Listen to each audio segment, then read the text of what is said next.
Assalamualaikum warahmatullahi wabarakatuh. Saya Faryadi akan mempresentasikan arsitektur Nusa Tenggara. Nah, pertama ada Kampung Bena. Masyarakat Kampung Bena percaya bahwa pendiri awal kampung mereka adalah suku Bena dengan Nagoluna sebagai pemuka suku. Pemuka pemuka suku selanjutnya adalah Bako dan Lolo. Mereka membangun rumah pertama yang dinamakan Wijone Ewajo. Menurut cerita turun-temurun, dahulu ketika nenek moyang mereka menanam padi, mereka mengadakan pesta makan daging kerbau dan minum minuman keras. Akibat dari pesta tersebut, banyak warga yang tewas, kecuali dua orang yang bernama Kengi dan Kezo. Suatu hari, datang dua orang pemuda dari Langa bernama Pati dan Leki. Berburu babi di hutan sekitar Bena, buruannya terperangkap masuk dalam lubang. Mereka mencoba mengeluarkan babi tersebut setelah babi berhasil diangkat. Keluar air dari lubang tersebut. Lubang tersebut menjadi mata air hingga saat ini. Pada saat mereka akan memasak babi tersebut, mereka melihat dua orang wanita yang tak lain adalah Kengi dan Kezo. Setelah mereka saling mengenal lebih jauh, mereka menikah dan akhirnya menjadi orang pertama yang mendirikan Kampung Bena.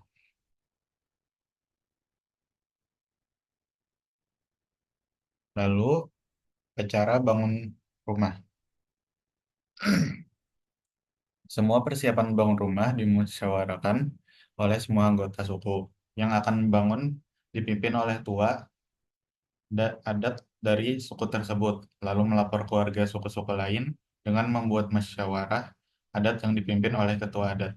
Dalam musyawarah ini juga ditentukan di mana rumah adat tersebut dapat dibangun. Setelah melakukan musyawarah, hasilnya kemudian dilaporkan ke kepala desa setempat. Orang yang menentukan nama rumah tersebut disebut Woe atau Bapak Tua. Setelah suku mempunyai orang-orang tersebut tertentu yang dapat memberikan nama rumah, apabila tidak ada Woe, maka harus membayar orang dari tempat lain. Pemberian nama dilakukan setelah bangunan selesai didirikan. Setelah itu, dilakukan upacara pembukaan rumah. Terus ada religi. Pada zaman dahulu, masyarakat Bena menganut kepercayaan menyembah nenek moyang. Katolik. Manus Katolik masuk pada tahun 1930, kemudian pada tahun 1950 dibangunlah sebuah kapela di Kampung Bena. Terus ada perkembangan, pemukiman makin berkembang dengan sejalannya perkembangan keturunan dari masing-masing suku. Rumah adat utama mereka tidak mampu lagi untuk menampung keseluruhan anggota keluarganya, sehingga dibangunlah rumah-rumah adat biasa yang ukurannya tidak boleh sama dan melebihi rumah adat utama. Pola pemukimannya masih linier, berhadapan yang berkembang ke samping atau memanjang ke samping. Rumah adat utama dan rumah adat biasa dapat dibedakan dari atap dan ukuran rumahnya. Terus di sini ada skema proses dari sepi, sedang, lalu jadi padat. Terus ada hunian. Di Kampung Bena terdapat 9 suku dan masing-masing suku memiliki dua rumah pokok atau dua tugu. Rumah pokok tersebut adalah Saka Pu'u dan Saka Lobo. Sedangkan tugu disebut Baga dan Ngadu. Masing-masing rumah di Kampung Bena ini memiliki nama tersendiri sesuai nama nenek moyangnya. Dan bagi rumah yang telah memiliki nama tersebut sebagai rumah adat pokok memiliki miniatur di tengah atas atap sebagai perlambangan yaitu Ata pada Saka Lobo dan Ana Iye pada Saka Pu'u. Para penghuni rumah adat pokok, baik Saka Pu'u atau Saka Lobo tidak disesuaikan dengan perlambangan rumah perempuan ataupun laki-laki. Terus ada pembagian ruang. Nah, pada waktu pertama kali dibangun, rumah adat hanya terdiri dari one. Semua kegiatan seperti makan, tidur, masak, dan upacara dilakukan di dalam one. Pintu masuk ke dalam one dibuat kecil dan pendek karena one dianggap sebagai ruang sakral, sehingga orang yang akan masuk ke dalamnya harus menunduk sebagai tanda penghormatan kepada nenek moyang. Setelah masuknya pendidikan ke kampung ini, Pada masa Orde Baru, termasuk pendidikan seksual, mulai terjadi pemisahan tidur antara suami istri dengan anak. Dengan adanya pemisahan tersebut, menyebabkan adanya penambahan ruang, yaitu Teda One, Kadewari, dan Ture atau teras. Sekarang, rumah adat juga memiliki ruang tambahan di samping kiri kanan One. Biasanya ruang tersebut digunakan sebagai dapur atau tempat mencuci piring, atau gudang dan kamar tidur. Dahulu tidak ada jendela seperti sekarang, tetapi berupa ngarabibi. Dan sekarang hanya ada satu, yaitu di sisi belakang One. Pintu berada di depan antara Ture dan Kadawari, dan tidak ada sekat. Namun, sekarang pintu dan jendela mengikuti perkembangan zaman sesuai kebutuhan. Terus ada denahnya dan satu One, merupakan ruangan utama dan sakral yang digunakan untuk acara adat, masak, makan, kumpul keluarga, dan tidur.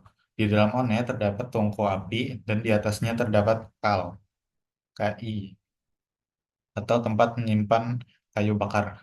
Terus kedua, ruang tambahan digunakan untuk tidur, gudang, dan dapur. Pada dapur terdapat tempat untuk menyimpan barang yang diberi nama tolo, seperti plafon. Terus ketiga, Teda One, merupakan ruang transisi yang digunakan untuk kamar tamu, kumpul keluarga, tempat makan, dan tidur. Keempat, Kadewari. Ruang ini digunakan untuk menerima tamu, menenun, juga untuk melakukan kegiatan di siang hari. Terus Tore, kelima, ruang ini merupakan teras yang biasanya digunakan untuk bapak-bapak ngobrol di pagi hari.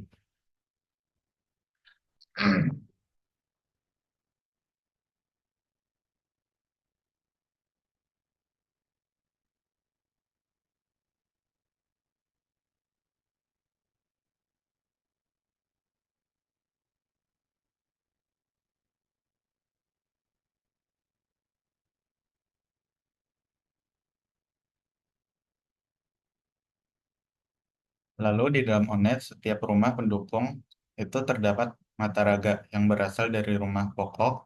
Setiap sukunya masing-masing mataraga ini diletakkan di PT, tepat di atas keduk.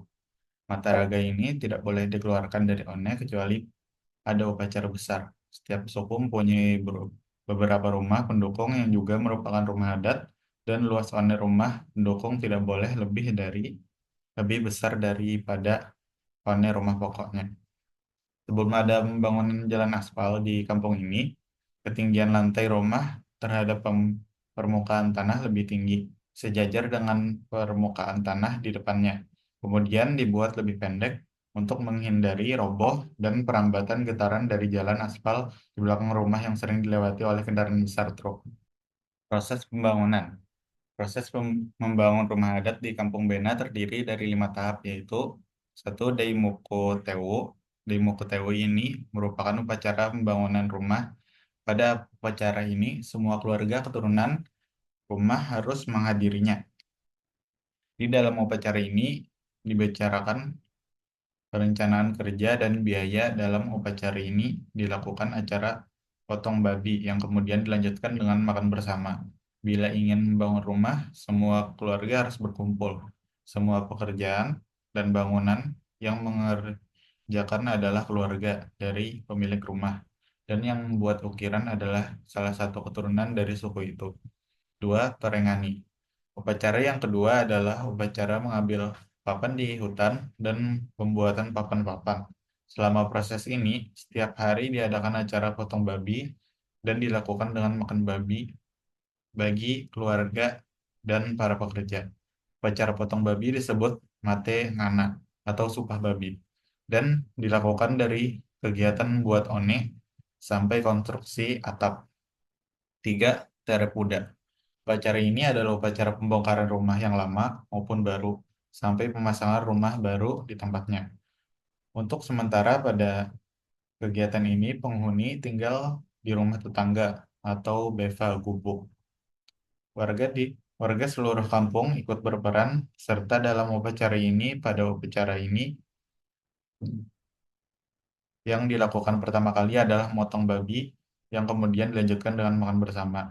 Setelah selesai makan, dilakukan pembongkaran rumah lama maupun baru dan kemudian dilakukan pemasangan rumah baru di tempat rumah yang lama yang sudah dibongkar tadi.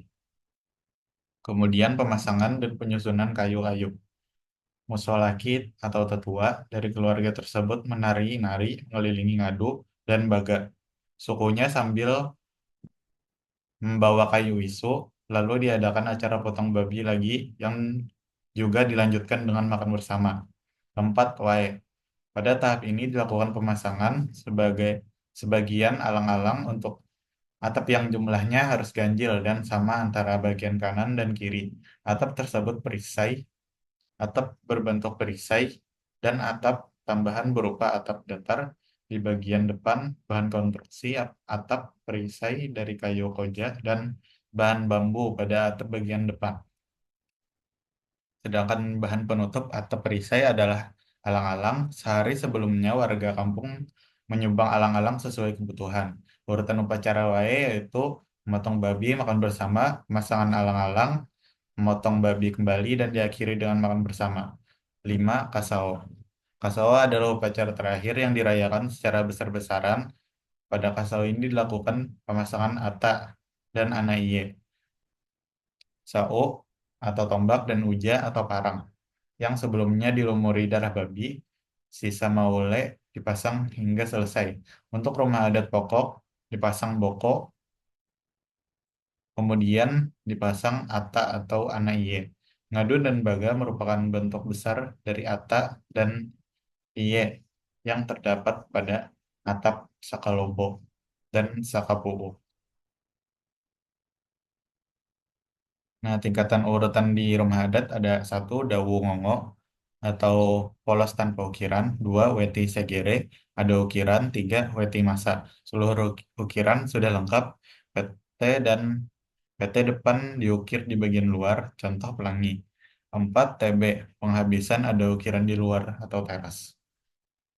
Oh, di sini ada sketsa dan foto-foto, ada sketsa one, terus ada one-nya, ada Kadakuari, jalan menuju one, Sabun Kayu, sketsa rumah Bena, dan ada sketsa lagi. Terus ada aksonometri rumahnya, Batagara, Mataraga, Fondasi, terus ada rumahnya juga. Terima kasih.